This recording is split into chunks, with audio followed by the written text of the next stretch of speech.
ikaw ang akong gisaligan. Sa tanan akong nasuliran, ikaw nagatabang. Ikaw ang akong kinahanglan, kay ikaw ang among Diyos na tamanan.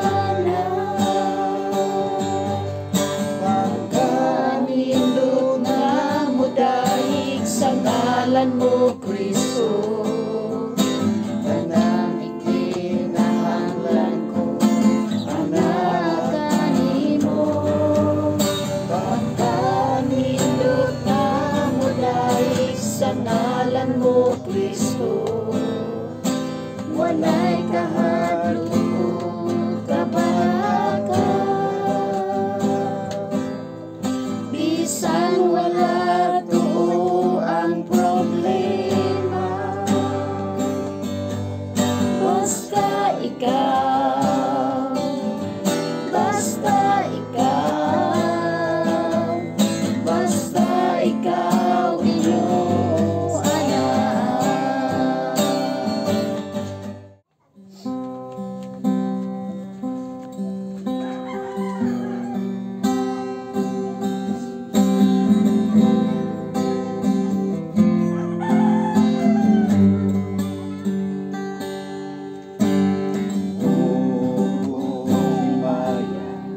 Sa langit o sa yuta, ang tanan, O Diyos, kanimo lamang. Ikaw puno sa guma, na walay katapusan. O Diyos, awiton ko ang mo. Himaya sa langit o sa yuta, ang tanan, O Diyos, kanimo lamang. Ikaw puno sa luma, na walay katapusan. O Diyos, awiton ko ang luma mo. O Diyos, may bugnaon sa tanan, tapos kay puno simbahon halaran.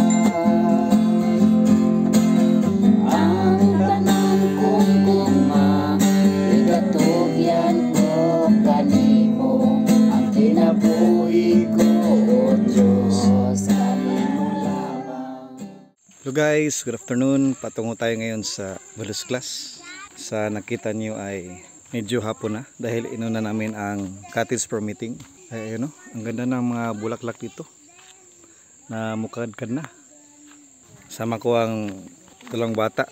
Umuna kami dahil pupunta pa kami ng church CR kung anong development doon. At sa Ate Julie ay mamaya muna dahil nag-prepare pa ng snacks. Ayan, enjoy ang mga bata dito. May maraming kalaro, lalo na si Mem. Enjoy na enjoy. Ayan guys, maputik ang daan dito.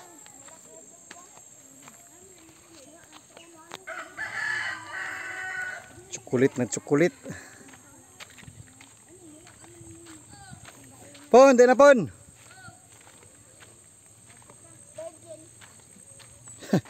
Tingnan nyo ang lalim ng daraanan dito. Ano ba itong nangyari dito sa daanan dito sa Sitio Kitoba?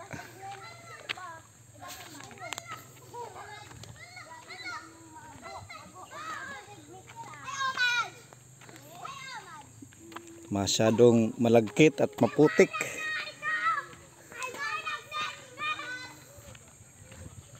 Dito muna ako sa ating church lot. Tingnan natin kung ano ang development dito. Ayan, matataas na ang damo at meron pang aso. na nandito. May panibago palang buhangin doon. Ayan po, nailagay na ni Kuya Alan ang dalawang pintuan ng ating comfort rooms.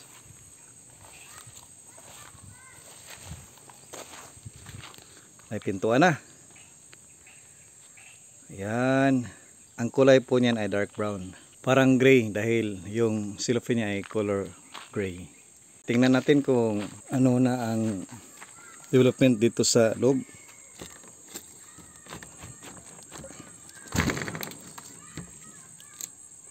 Ayan. May flooring na pala. Ready na ang tubo patungong bowl. Ang drainage.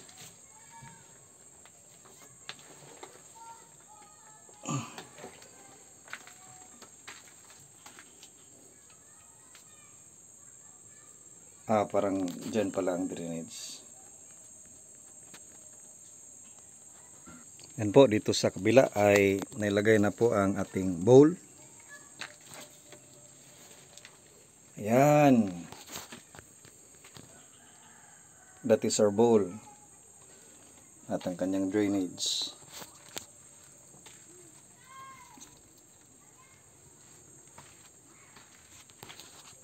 May bowl na ang ating comfort room. Probably next week ay may tiles na po ito. Yan po, this is our development sa ating church CR. May isang bowl na nalagay at may dalawang pintuan na po nalagay. Nakabili na rin po tayo ng doorknobs at ating ipiprepare ang mga tubo para sa ating tubig.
Kanin mo naman ako magasimba. Kanin mo naman ako magadalay. Tapos kaghangayan, nabaw sa tanang buta. Diyos o hari ko.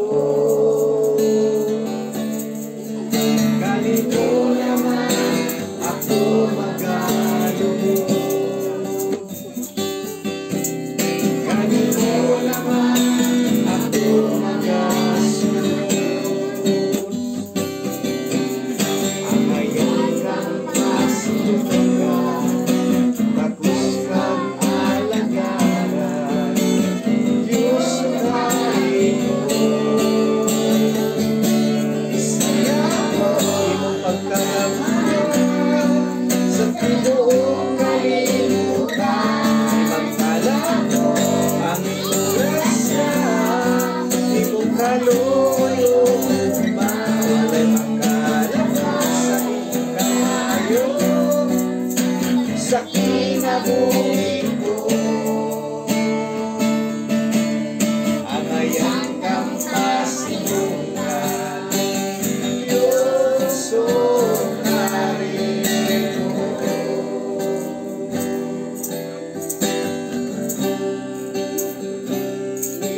Kanino lang ako magasunod.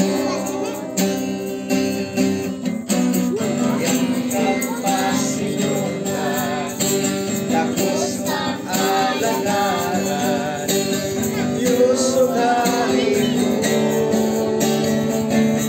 Sayaw ko imong pagkagamanan, sa tibuok kalimutan, ipagpala ko ang imong grasya, imong kaluyo, walay makalabang sa imong kamayo, sa kinabuhi ko.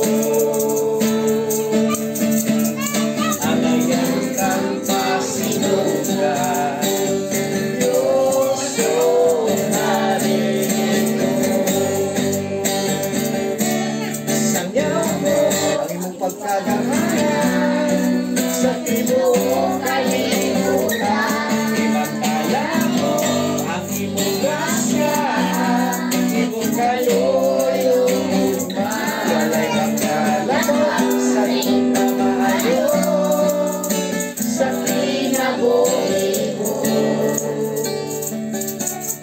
Alayan kang pasinugan, Diyos o Harino. John chapter 13 verse 7 to 17. Ug sa wala pa ang pista sa Pasko, si Jesus nga naghibalo nga miabot ang iyang takna sa iyang pagikan niining kalibutan na paingon sa Amahan. Nang hibalo nga miabot ang iyang takna sa iyang pagikan niining kalibutan na paingon sa Amahan. Sa gihigugma niya ang mga iya nga ania sa kalibutan, gihigugma niya sila hangtod sa katapusan. Ug sa miabot ang panihapon sa nakapagtidlom na ang yawa sa kasing-kasing ni Judas Iscariote nga anak ni Simon, ang sa mabudhion magtugyan kaniya. Si Jesus nga nahibalo nga gitugyan sa Amahan ang tanan nga mga butang sa iyang mga kamot, ug nga siya migikan sa Dios ug sa Dios mo paingon. Mitindog gikan sa panihapon ug miubo sa iyang mga bisti ug mikuha sa usa ka pamahiran ug iyang gibakos. Unya iyang gisudlan ug tubig ang dulang ug sugdan niya paghugas ang mga tiil sa mga tinun-an ug sa pagpahid kanila sa pamahiran nga iyang gibakos. Unya minduol siya kang Simon Pedro, siya miingon kaniya, Ginoo, pagkahugasan mo ba ang akong mga tiil? Si Jesus mitubag ug miingon kaniya, sa akong ginabuhat ikaw dili karon makasabot, apan makasabot kara sa ulahi. Si Pedro miingon kaniya, dili ka gayod maghugas sa akong mga tiil. Si Jesus mitubag kaniya, kung dili ako maghugas kanimo, ikaw dili makaambit kanako. Miingon kaniya si Simon Pedro, Ginoo, dili lamang ang akong mga tiil, kundi ang ako usab nga mga kamot ug ang akong ulo. Si Jesus miingon kaniya, ang nakaligo dili kinahanglan magpanghugas gawas sa mga tiil, apan ang tibuok na hinlo ug kamo mga mahinlo apan dili kamong tanan.